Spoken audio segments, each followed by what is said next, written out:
Good morning. Morning.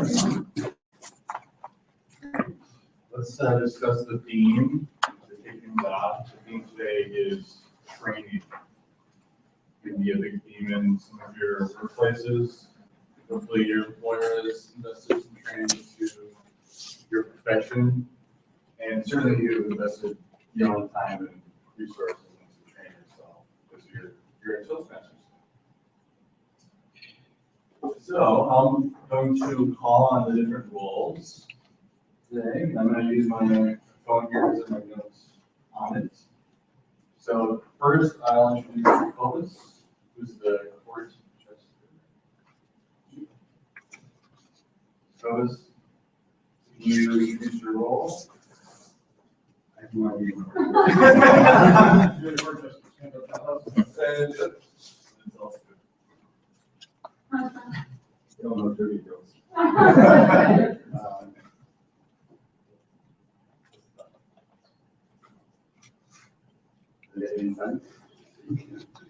Yeah, 5 more seconds.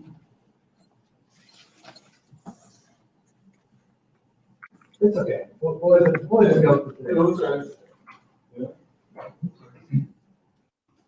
I'm horrible at reciting jokes myself. Fully understandable. Okay, so for 1 minute Toastmaster, we have Casey. Katie, please use your role and give the one.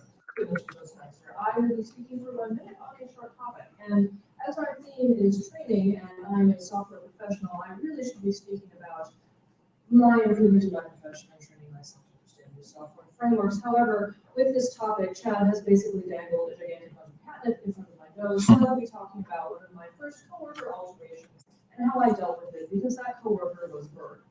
So if you're familiar with Hadada ibis, it is a bird that is native to Egypt.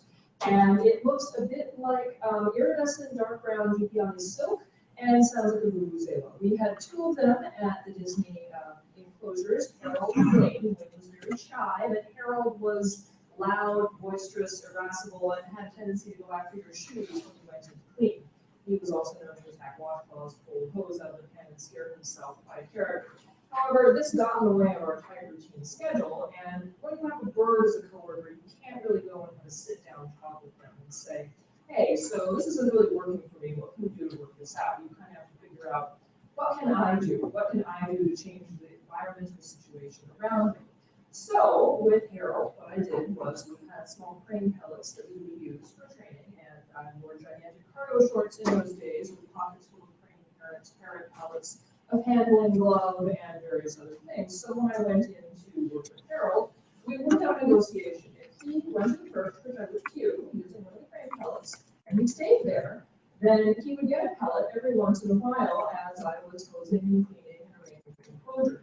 This worked out pretty well to the point where when he saw me coming, he would hop up to the perch, kind of bend over and start making little grumpy noises at me in anticipation. So one of those cases where you catch more flies with honey than with vinegar, and you came to a peaceful resolution.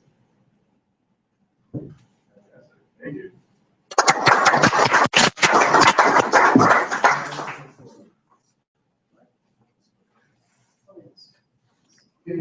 Minutes for the grammarian. Please. Yes.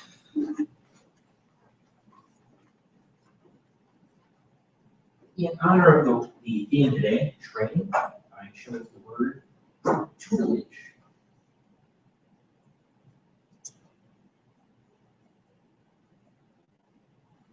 Tutelage meaning, well, there's a few different ways to take it, but in general, it is the teaching training given from one order group to another order group.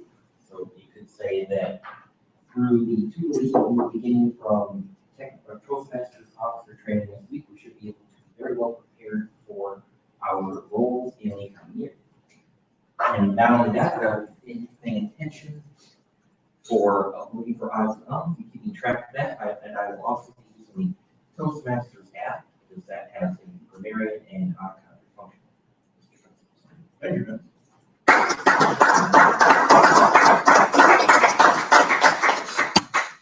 Okay, then Leanne, you use the timer. Yeah. So table topics, typically 1 minute to 1.5, so I'm gonna give you a warning if you're in the 30-second range. Speeches 5 to 7 minutes, so I'm gonna give you a range or a warning if you're 1 minute close, 30 seconds close. And then evaluators, which are 2 to 3 minutes, so I'm gonna give you a warning if you're 30 seconds. Great.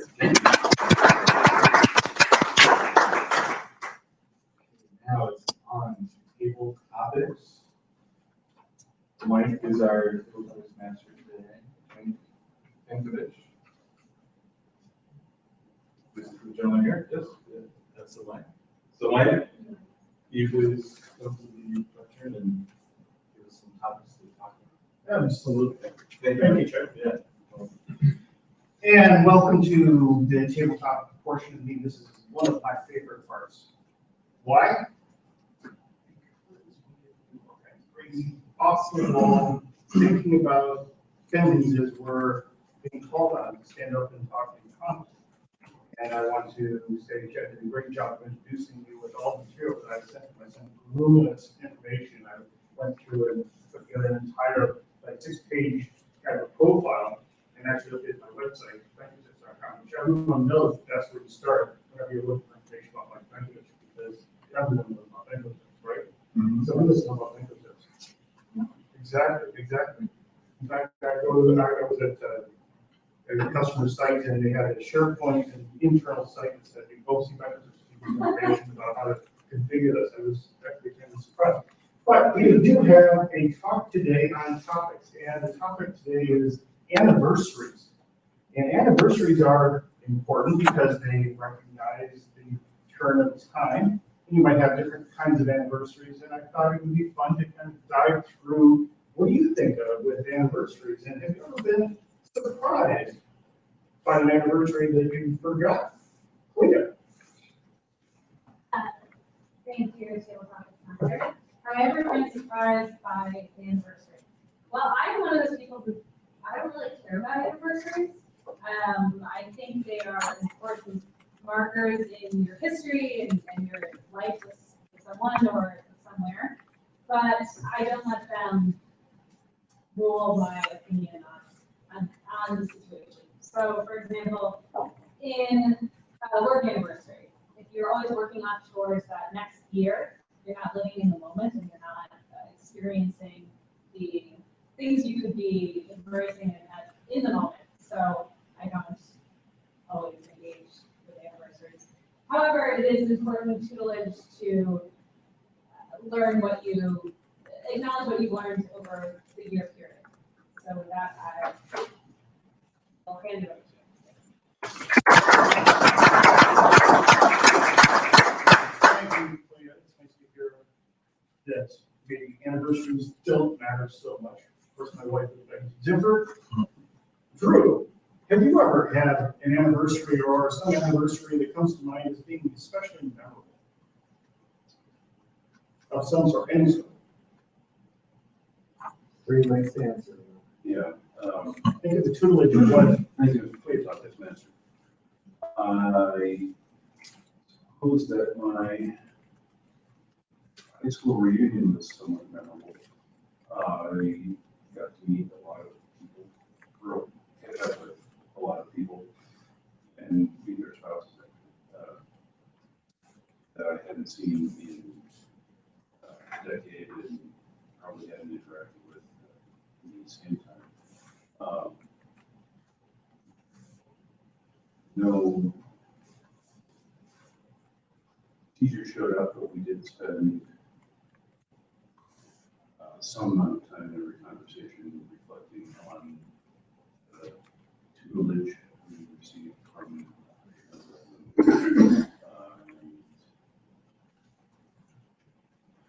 very about how some of them were lacking.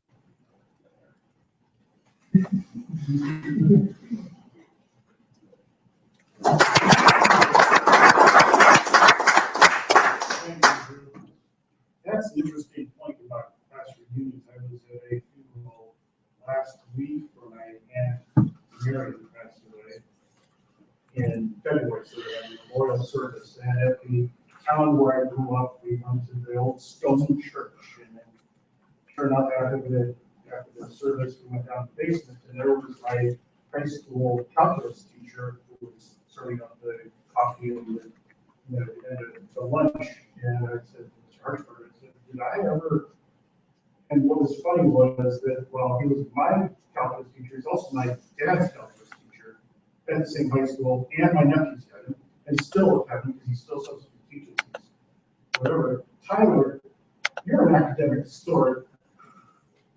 When you think of teaching, do you think of years of service, or do you think of students and experiences? When it comes to teaching, and anniversaries, numbers, your experience, I am drawn to think of how this roughly today is the anniversary of when I first moved down here to the Twin Cities to be under the tutelage of my former advisor, another fellow by the name of Jack Mark. I spent 8 years working on the things that I did in the lab. Most of those revolved around conducting research, doing research on researchers, and not doing research on normal human beings so much. However, going back to what you mentioned earlier, which I can't remember right now, I am very happy that I don't have a girlfriend at the moment. I used to have. I'm thinking about anniversaries and that, oh no, what am I going to do? I've got the next happening next week, and I get caught with something. I'm glad that I'm not under that pressure anymore. Thank you very much.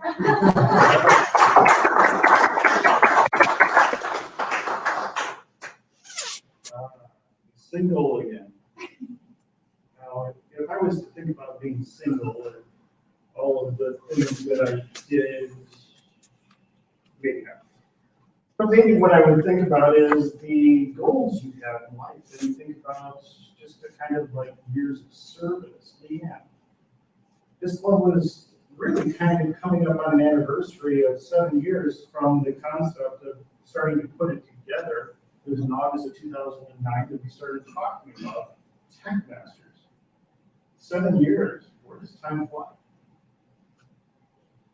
Thank you, Mr. Tabletop's master, masters. So speaking of where does time fly, I'm trying to remember where I was working 7 years ago. And I was at a visual marketing agency, and it was actually at that company that I first joined a Toastmasters group downtown. So that was my first foray into Toastmasters. It was a group that was at Voya Financial. It was actually a really nice group, a lot of mixed people, a lot of white people and other outside people. And I can actually, at that time, I thought this is such a great group. And after I left that job, I went to other groups, which were extremely disappointing. And then I found this group. And lo and behold, after I left the group that I thought was so great, you guys have exceeded my expectations. So thank you all. And thank you, Mr.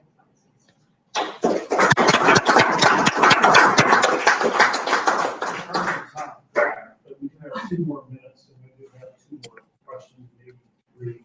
So, Jacobus, I'll give you a chance. We talked about anniversaries, like years of service. Tell me about a computer you had that has exceeded, say, 3 years of service. And what did you like about that computer?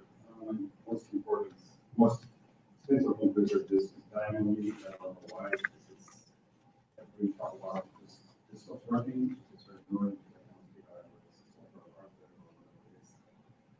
Usually I have when there's a lot of computers sitting around, look at this time of course.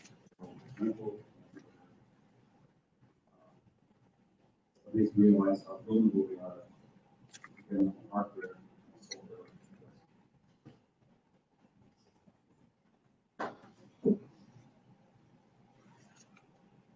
Let me extend the question. What can you do to extend the life of your technology? I think about maybe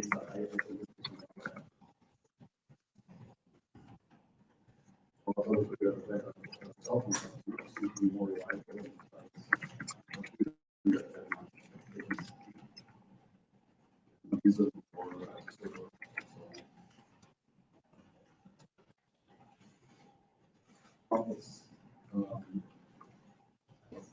reading a book, is one of my favorites is called Sea of Life Plants.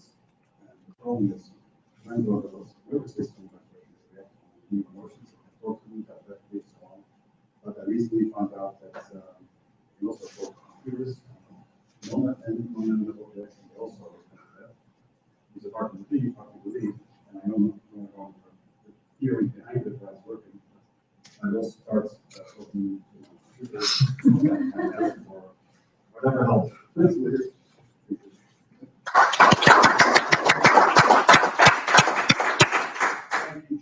think about how I can extend life of things, like extend the life of tabletop. So Jesse, you seem like you're just itching to stand up and talk to me about something.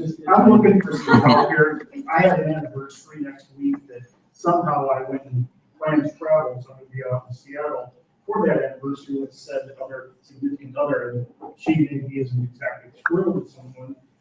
Any words of brotherly advice you'd say, hey, you know, under your tutelage, what would you suggest? My tutelage is probably the worst in this world. I'm with Tyler, actually. I'm a divorcee, so I don't have to deal with the pressures of worrying about an anniversary, which is, not necessarily a bad thing. As far as anniversaries go, one thing that kind of touched in my head, I forget, is one of the two ladies here speaking on jobs. And I recall back to working at Best Buy and thinking about some of the anniversaries that I had and some of the kind of almost embarrassing gifts that you get. It's not until you get to maybe like the 20 or 25 year that you maybe get like a watch or something like that. I don't know, if anniversaries are really that great of a thing, maybe you should be giving people more credit when they actually do something well instead of just based on a date. My thoughts on anniversary. Thank you. And Katie, the last question I got, being told, don't worry about the dates, they're not that important. Is that, do you think that I would be wise to heed that advice, or is there anyone's advice that you thought was particularly? Mr. Tabletop Master, you are asking me for advice regarding a relationship. This is possibly one of the worst decisions I made this morning. I personally come from a family that does not care very much about anniversaries or birthdays. My mother cares very much and does her best to get my father to care. But for the most part, we forget Christmas, we forget Halloween, we forget anniversaries, birthdays, we forget pretty much everything. And things are very a low-key, understated affair. So I would say I am coming from a rather strange perspective in our culture. If it means a lot to your wife, try and spend as much time out and see it. Is she going with you? No. Oh, I see, okay. Well,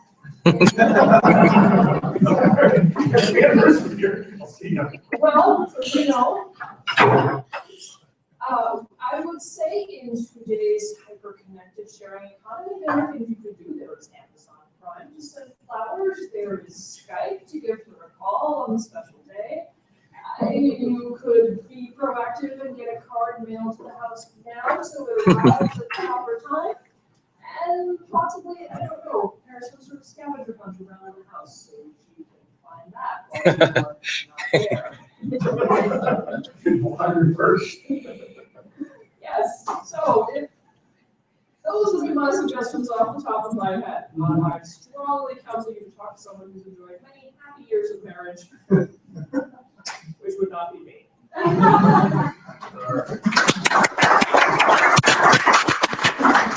Well, hopefully you have as much fun as I did. I feel I'm all ready for next week, so I will go and hide my horse first and take that back over to Chad.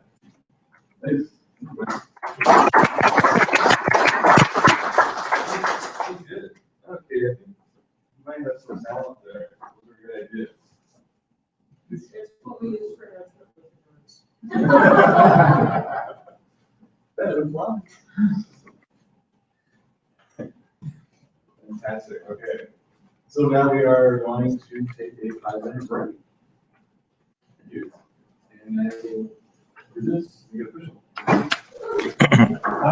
Speakers, evaluators up front, please.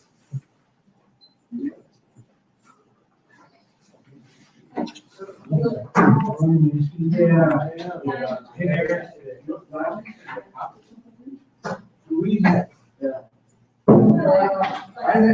think I need another evaluator.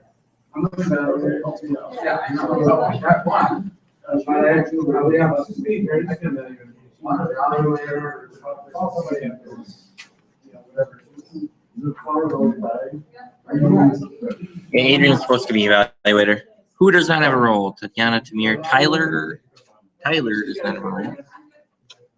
Oh, I hate it. Did we get our second evaluator? Oh, hot seat. You're right. There you go. Who do you want to evaluate? Understand next one. All right. All right.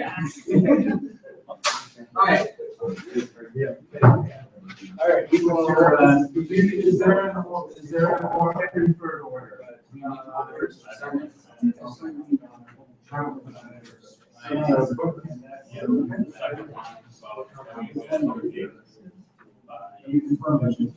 Okay.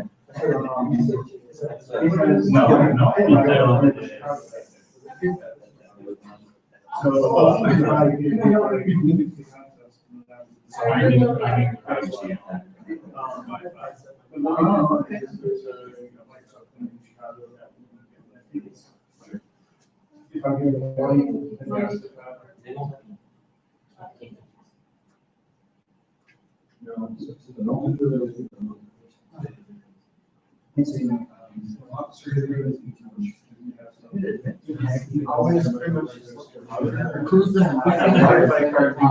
We have decided.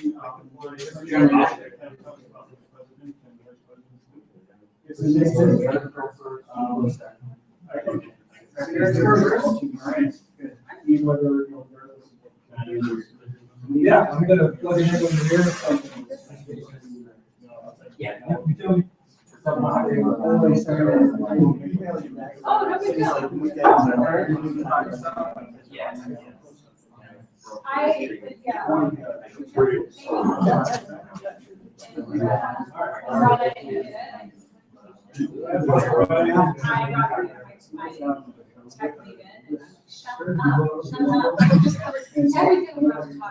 I'm like, well, we can just answer all these. Like, there's a reason why you sit there and I sit here. We're on the story that. Yeah.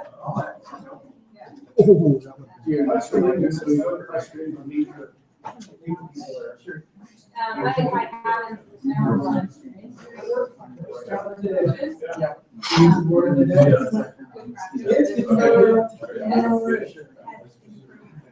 comfort level. Because I think I'm more. It shows that it's getting easier. Just actually.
I mean, we started kind of on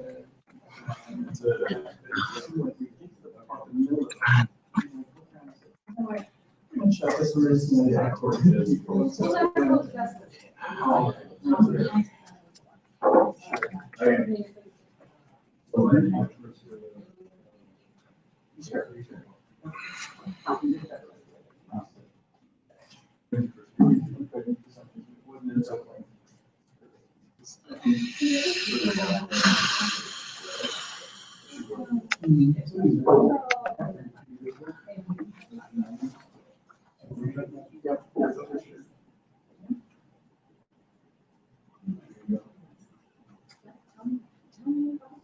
They say that's the best sales, right? So I did pitch all kinds of for like products. You didn't listen, but I said live fitness. Listen to that, probably come up with it. But I like to listen to them because I realize what they're doing wrong. Yeah. We can't connect to the North and Wi-Fi, we just can't. So I can't do the Xfinity, but I do my personal. Okay. So, I can hotspot too. We're gonna do some more things for this.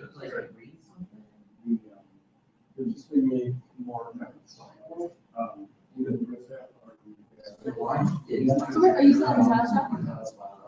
Yes.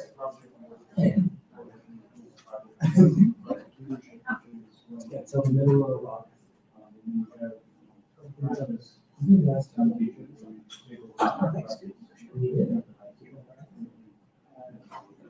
You were just talking about the level of. You just kind of realize, like, how comfortable you get.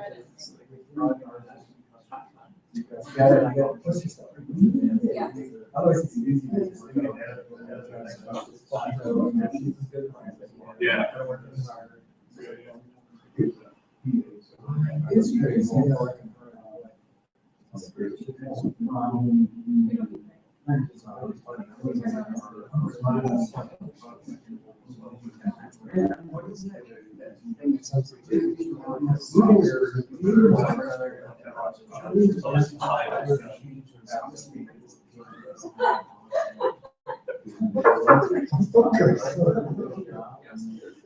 Okay, we'll have to talk about this after.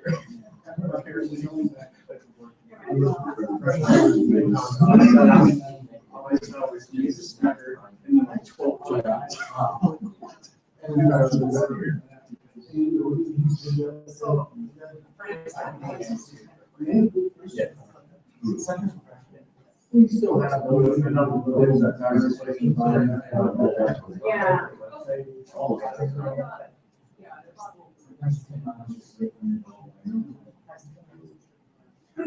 Talking about like letter. Right here. But no, if I were, get some other things that come in and fire out. There's usually a couple of, things that take a while. Good.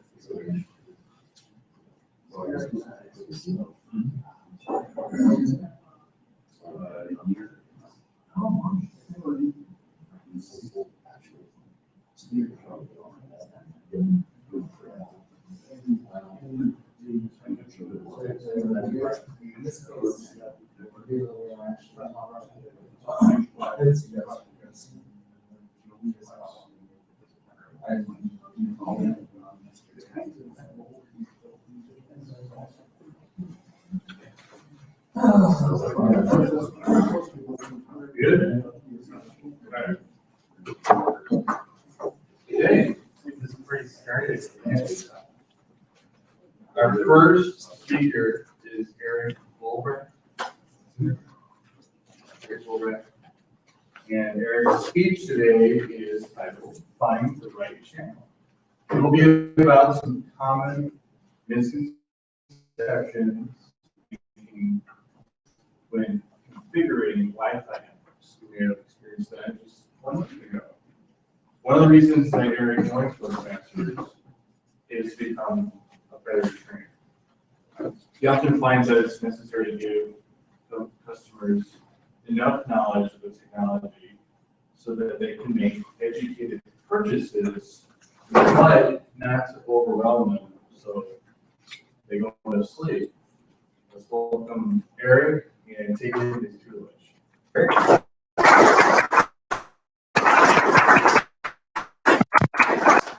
Thank you, fellow Toastmasters and TechMasters. So today, I'm talking about wireless. And wireless is a technology that over the years it started out so even at home. I can think of a few years ago, probably 10, where people would always find a network cable. More reliable. And there's always this struggle between having the reliability of a wire connection and performance versus the convenience of having a wireless connection. So part of what I'm going to talk about today is you can have both a reliable connection that's wireless and performance, with just making a few minor changes in settings on your wireless network. So in today's environments, wireless is its own worst. Wireless networks popping up everywhere, especially when it comes to internet. Things, devices is a common place where they'll set up their own access point to connect to them. Like just yesterday, I was dealing with a wireless display for a screen so that you go in a conference room and you play wirelessly. And you have that it created. And while that's nice to have, to not have to plug in an HDMI cable or something cable to connect to a projector, it becomes an issue because that is also causing interference. And we'll get into a little bit more about why that causes interference and how that works here in a couple slides. Also because of the move to the cloud or to move things online and more internet use, people are using more and more data and they want to go faster. It's always faster, and this is part of the marketing of Wi-Fi. The marketing folks get a consumer access point and say, "Oh, this is the newest standard. It'll go so much faster. It's X times faster than the previous standard." And while that can be true, a lot of times on consumer devices, people are, or not people, but manufacturers are reducing the reliability by just choosing default settings. And sometimes those default settings aren't the best for environments where you have one access. You live out in the middle of nowhere, and any other wireless signals around you, that may work great. And it will work fast because there's no interference. But even just recently, I was living with my in-laws for a month between houses. And they live out in the middle of nowhere, and people have no wireless interference. And they always complain about how the internet is terrible. Well, while they have still internet, while I was living there, I discovered that I could see the neighbors' wireless networks, and they were all interfering with each other. And they had things like a wireless printer. That's one of the most common devices I see interfering in networks is HP printers create their own wireless access points that people can just walk up to and print. So by making a few modifications to their wireless and actually adding separate access points for myself, it eliminated, I would be on the internet working great, the connection was still slow, but my connection would work. And they would that it wasn't working, it was because of the wireless. So there are two, part of the issue that occurs is there's two bands of wireless that are available to people to use. There's the 2.4 gigahertz, which is actually the 5 gigahertz came out before the 2.4, and there's certain standards that are associated with each when it comes to wireless data. So there's the AN and now AC specifications on 5 gigahertz, and there's the B, G, and N. And you'll often see these when you buy a router, they're labeled on the box that this is N compatible, or this is AC compatible, and that means it's faster and better. Well, that's sometimes the case, sometimes not so much the case. 2.4 is kind of the standard. It's easier to configure, easier to implement in devices, and it also has a better range than 5 gigahertz. And that's why it can gain more popularity, is because there's more, you can set up an access point at almost double the coverage. It's 5 gigahertz. However, that's not causing issues because devices are listening to this. Our devices have improved, our mobile phones, our tablets have improved, and they can hear things, access points that are farther away that 10 years ago, we wouldn't have been able to do the improvements in the access points and improvements in the device side.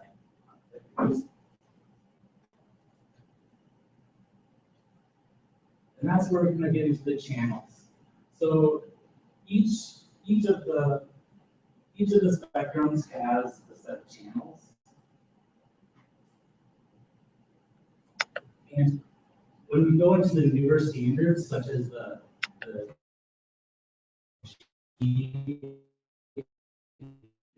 standard, TV channel, your access point is what's broadcasting. It's on a certain channel, and your device that's connecting to it has to tune into that same channel to be able to talk to each other. Well, some of those channels, especially in the 2.4 gigahertz, they overlap. So channel 1, you put in channel 1, but channel 2 is not just right next to it, it's actually on top of it a little bit, and they overlap a little bit. And how wireless and radio frequencies in general work is half duplex. So both of them can't be talking, even though they're on different channels, because they overlap a little bit, they hear some of that interference from other devices. So that's why we get interference from other devices and why it's important to select the right channel. In 2.4 gigahertz, there's 3 channels that have kind of become the standard, 1, 3, and 11, or 1, 6, and 11. Because using those 3 channels allows you to have 3 channels and they don't overlap at all. So that you can have a 3 channel with no overlap. Now on the 5 gigahertz, that's much of an issue. Because the channels when you design are on purpose don't overlap. So you can choose a channel and not worry that it's going to overlap the channel. But now we're going to 3 channels together. So N 802.11n or 802.11ac standards bind the channels, multiple channels together to get more throughput. So what you have in effect is you're reducing the number of channels that you can use. And the megahertz channel, which basically you end up with 1 channel on the AC because it's binding.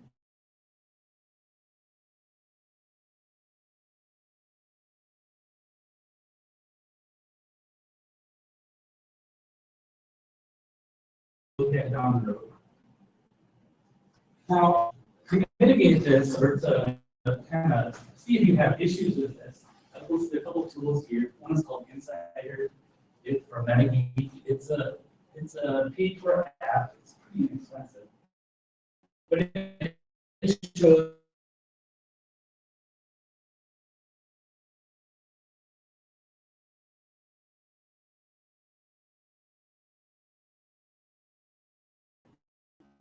so you can switch your access and won't get much interference. There's another tool that's on Android devices that works really well and it's free. The downside is you have to use it on an Android device, which may not have as good of an antenna. All of the interference that's available. So the reality is you can have reliability and performance. So by using those tools, I recommend, if you can, to use 5 gigahertz instead of 2.4. That you have the option where you can choose one or the other. Or so you have a dual band access point that does both 5 and 2, and it's written into the protocol specifications that prefer 5.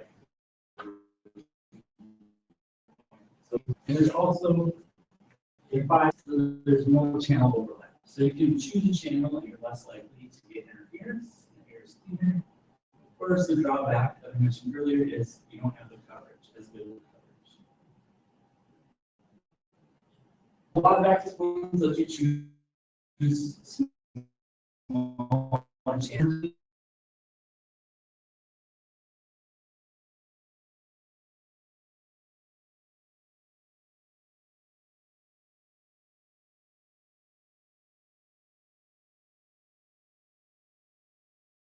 get the throughput, as good a throughput, it might be a more reliable connection, and there may be less interference. So you will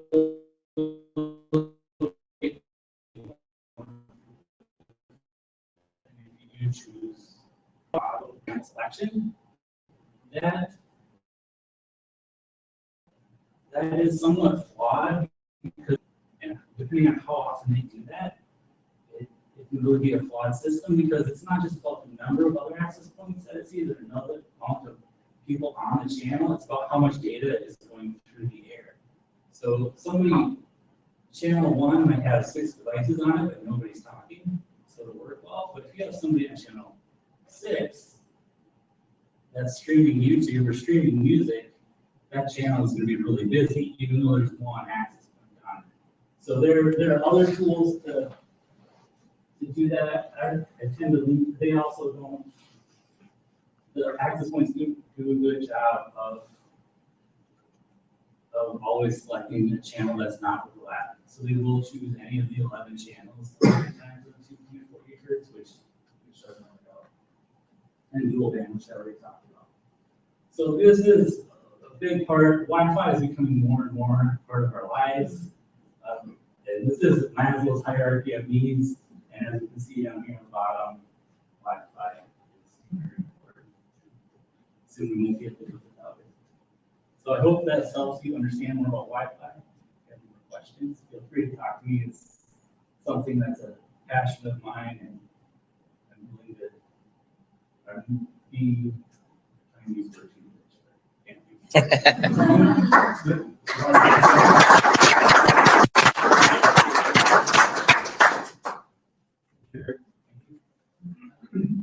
What about talking to your Wi-Fi? That's not gonna help. Could you please work better? That doesn't. Think of it. To go around knocking on doors, not free. About 5 minutes. only in my neighborhood. Speed. And in charge. Put it on. Well, our next speaker feels that training is important and should be considered a priority, especially in our technology careers. He has to fight himself to block out the scene from Stripes, where, if you remember, Bill Murray as Corporal Winger is replying to General Carnegie, saying, "Training, sir." That is the image he gets whenever he sees the word training. Seriously though, we should never stop learning, and therefore, we should always keep training and improvement in mind. To speak more on that, please welcome Clay.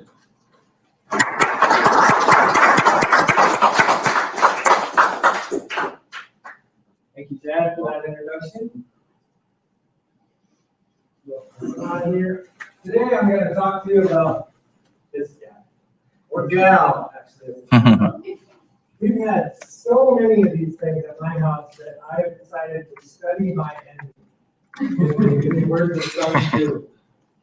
That was my presentation. One, we love to hate mosquitoes. Number one, why do they bite us? I'm one of these people, if we go to a party or an outdoor fire or something, there's people that do not get bit by mosquitoes.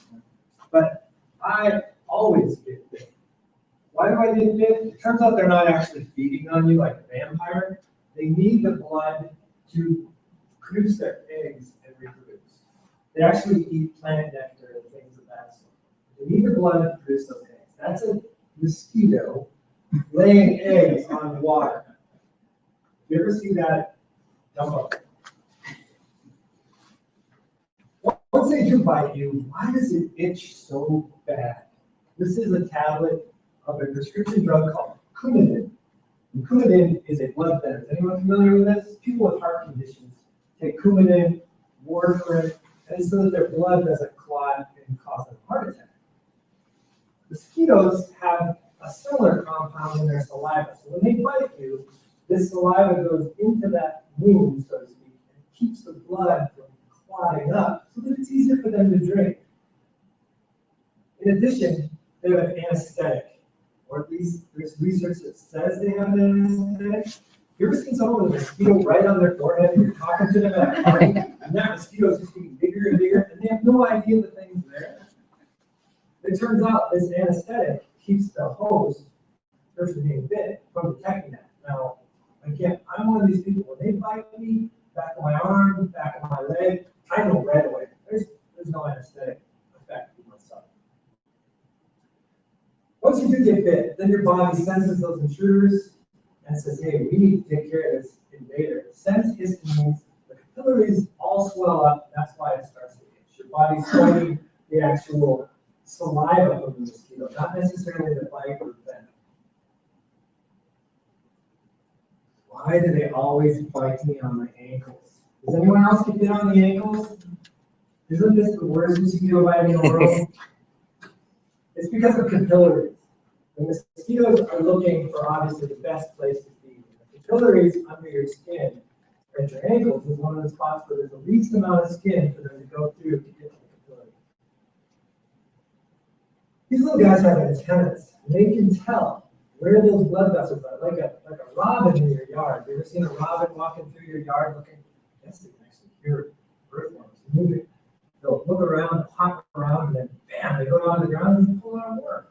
Mosquito does the same thing. And because of this, you never see a mosquito land on you, and you walk around looking for a place to bite. They bite. They know when they're going to land that capillary, they land, they immediately bite. So to make myself feel better, and make you guys feel a little bit better, here's a dead mosquito. Let's just take that in for a minute.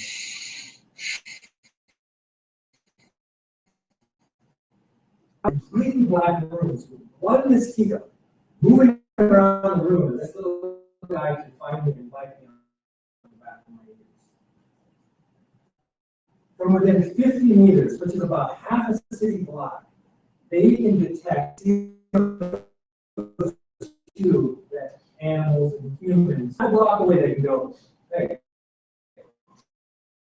I think there's something. I can actually see, they can detect movement. Turns out dark colors and blues are the ones that they're most attracted to. Inside of 20 centimeters, now they can pick up your body. So now, once they get into 20 centimeters, they're looking for a place to land. They're looking for a capillary close to the top of the skin. They're looking for that place to sting. They have quite a few options on how to detect this. They're almost like predators. But here's something that I thought was a wise tip. When it rains, all the mosquitoes die, right? Because you've been outside and it starts to rain and mosquitoes just scatter. They just leave. They know it's going to rain. Turns out, mosquito, and this is a photo of a raindrop hitting a mosquito. The mosquito takes up to 300 G's of force. Flying along with huge raindrop hits them, 300 G's of force. In comparison, has anyone been to the Valley Fair and drove the wild thing? The magnetic ride? Steel venom is 3.7 G's. These mosquitoes are taking 300 G's of force. But their skeletons are so hard and dense. They have wings that have little hairs on them, and they don't weigh very much. But when the raindrop hits them, it just kind of knocks them over like a plane going through a storm. The bubble rolls off, it doesn't even break. Other mosquitoes just fine. So rarely do they die in a rainstorm. They can survive being hit directly by a raindrop. So to make us feel better, there's a dead mosquito. So is there anything that I can do? We just bought a hot tub and we want to enjoy our hot tub, but every time we go out there, we get assaulted by mosquitoes. We almost have to pull everything under the water to not be bit. One thing that you can do is look for stagnant water. This is a picture of a rain gutter that's been clogged up, and I know our gutters are clogged up. I just haven't climbed up there to clean them out. A mosquito only needs like an inch of stagnant water for 3 or 4 days to lay their eggs and produce one scoop. So if you see any stagnant water around your house, get rid of it. Number 2, tall grass. I always thought this was a wives' tale. My mom used to always tell me to go mow the lawn so the mosquitoes wouldn't be out there. Well, I went and I weed whacked the back of our yard, and some of our grass is this high. And there are a lot of mosquitoes in there. They actually, during the day, they sit in the tall grass because it's usually moisture down here, and the sun won't dry them out, dehydrate and kill them. So they'll stay in here early in the morning and late at night until they come out. If you have any long grass around your house, cut it down so there's nowhere for them to stay. And the third thing is, I couldn't find a third thing. There isn't a whole lot you can do to get rid of mosquitoes. To make us feel better, there's a dead mosquito. So research of mosquitoes has really shown me that I still hate mosquitoes. There was nothing that I learned that made me say, oh, these aren't so bad. I see why God put these on there. The end.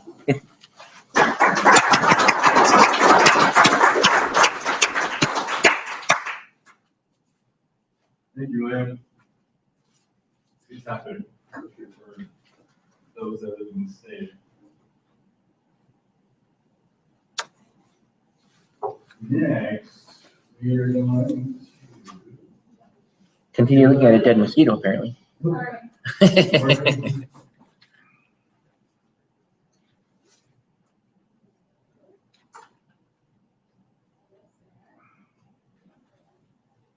It might not be up anymore. So we're gonna. There's a schedule on the lecture. Oh.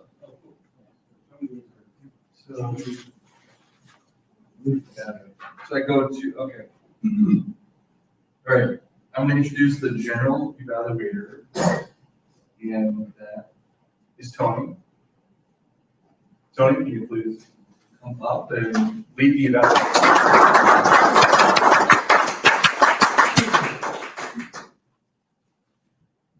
Fellow Toastmasters, we have been under the two interesting speakers for the past few minutes. We have learned about Wi-Fi and how to pick a better channel. We have learned about mosquitoes. I'm not sure why, other than probably the rest of us hate them too. Eric did tell us, so the first thing we're going to do is vote on who we thought was the better speaker. Eric talked to us about finding the right Wi-Fi channel. William talked to us about mosquitoes. Now, everybody close your eyes, bow your heads. Those who thought Eric was the better speaker, raise your hand.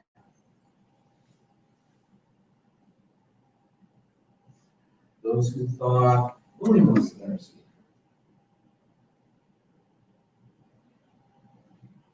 Thank you. All right. One of the ways that we become better speakers, in fact, the key to becoming a better speaker is getting feedback. And today,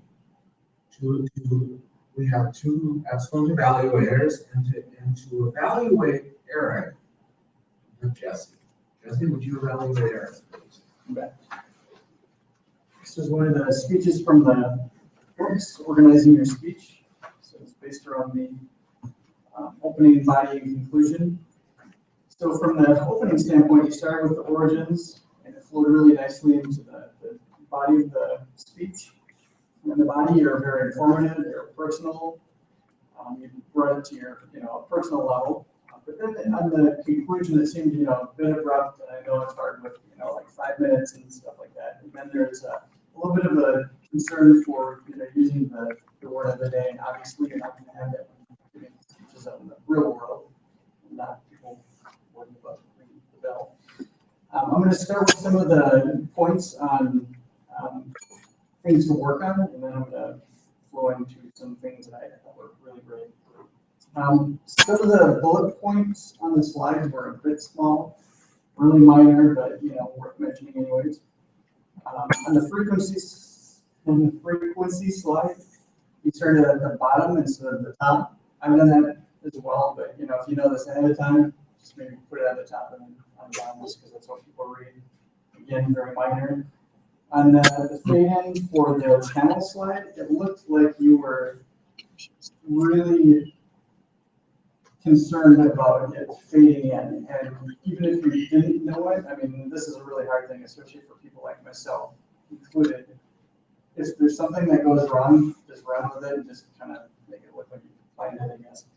As far as for some of the great things that I saw, you took a complex topic and you did a really good overview on it.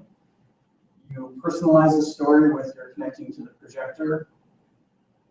You talked to us at a personal level. I mean, that's a really hard thing, I think, for a lot of people, including myself as well, where you get up there and you have this audience and it's like, you just kind of get this tone of some sort that is not really personal, but you actually felt like you were talking to one person, which is awesome. You get really good real world examples, printer creating their own access points as well, and give us practical tools to, take out of this meeting as well, which is always a kind of fun thing in speeches. But overall, great speech, and you're doing excellent. So thank you.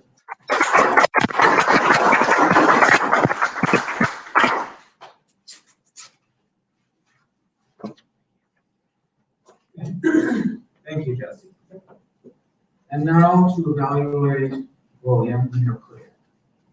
William, the bug that we love to eat. This speech was designed to be humorous. However, I walked away feeling itchy, so perhaps that was also. Just as you do, I will do the good and the bad, and walk away feeling proud of your speech. So the good. Moving around the room, I thought you had a really good room presence. You started by lecturing, you ended on the other side of the room, so you really engaged with the audience. And overall, this speech is something we all can relate to, because I don't know anyone who likes mosquitoes.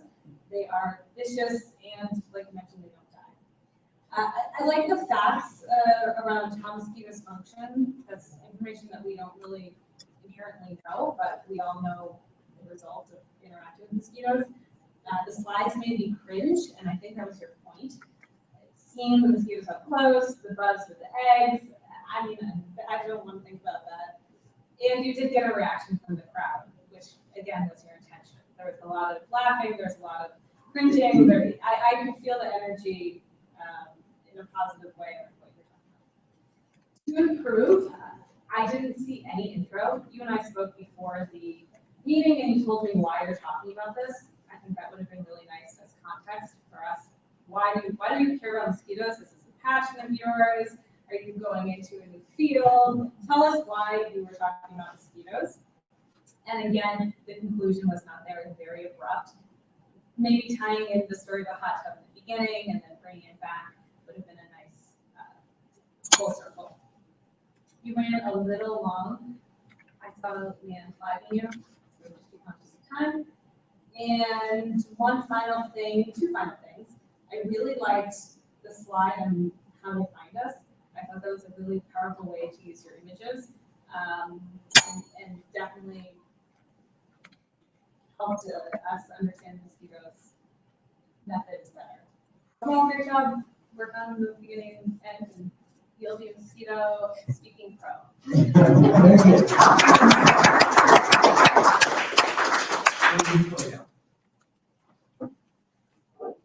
While the evaluations are fresh in our minds, I'd like to vote on who was better evaluated. So close your eyes and bow your heads. Those who thought Jesse's evaluation of Eric was better, please raise your hand. Thank you. Those who thought Clea's evaluation of William was better, raise your hand. Thank you. Open your eyes. And now we have our reports. Leanne, would you give us some timers report, please? Yes. So in terms of our table topics,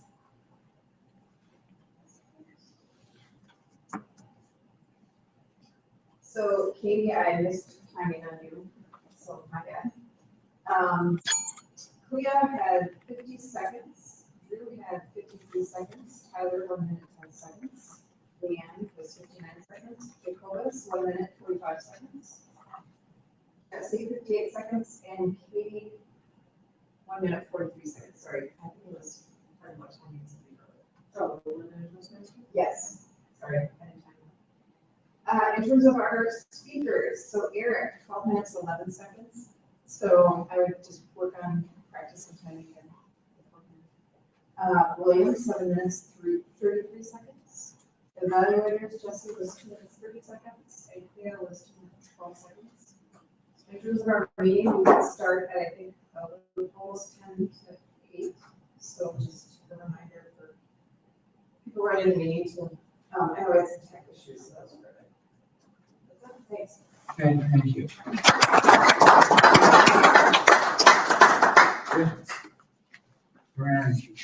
All right, I will give the grammarian report real quick here. So we have Oz and Ums, Mike 3, Katie 5, Leanne 4. One thing about Leanne, there were a lot of so's that weren't connecting A and B. It just happened in between the 2 different points. Clea, I caught 5.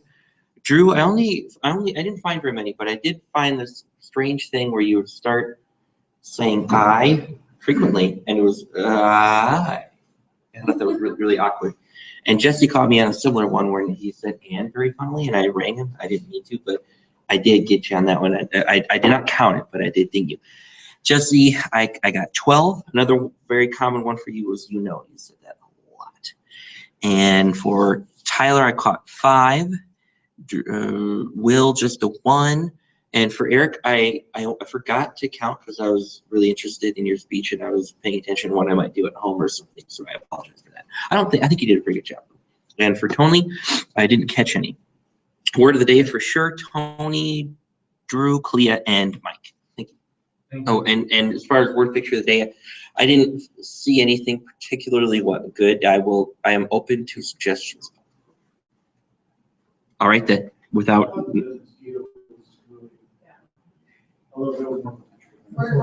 Picture word or word picture? I have heard 2 people whispering about Katie speaking about her odd tutelage with birds and such. So I think we can give it to Katie.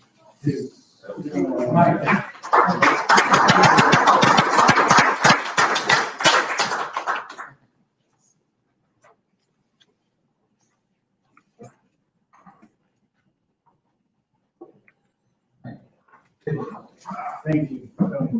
So in the interest of time, I'm going to be very brief, but Rack, I thought we had excellent participation in table topics today. I would want to call out Drew, you did a great job answering questions. Cobus, you went the longest I think I've ever seen you speak. Tyler, you did a good job. Everyone, I appreciate the great answers, but someone who took me back in time, back to a digital marketing agency, I thought,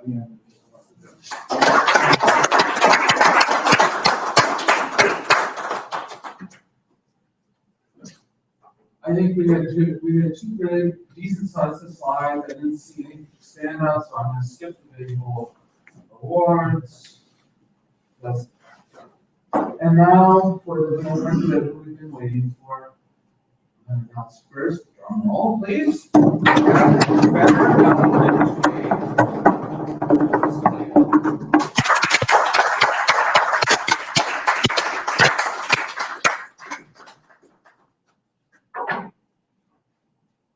And the better. This one came down to almost a tie. So we had 2 great speeches. But today's better speaker was William.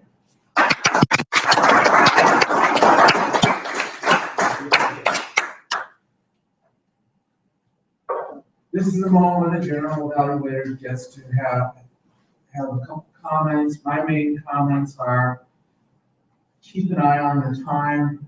Maybe those, when you're doing reports and we're getting short on time, instead of giving everybody's individual times or all the individual grammarian things, condense it. Say, and point out maybe the highlights and talk to people. Other than that, I'm going to, in the interest of time, turn the meeting back over to our postmaster.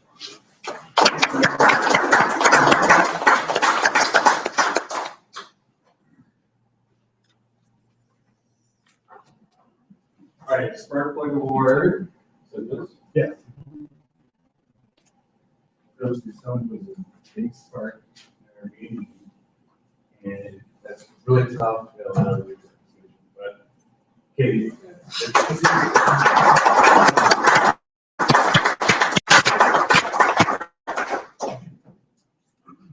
Closing notes. For explaining a technical topic. Technical topic, you know, I'm gonna, yes, give it to Eric, sure. Thank you for. Wait. Hand him one. Okay. And shake his hand. Here's this. Eric, thank you.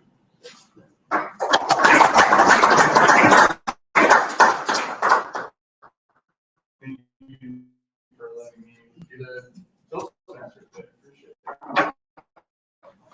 And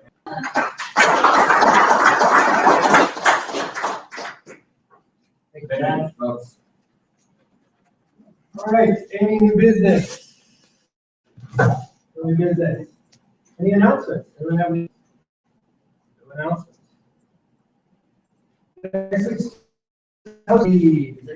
We don't have a Toastmaster next week because we have officer training. Right, officer training. Officer training for a nice meal, it's not a.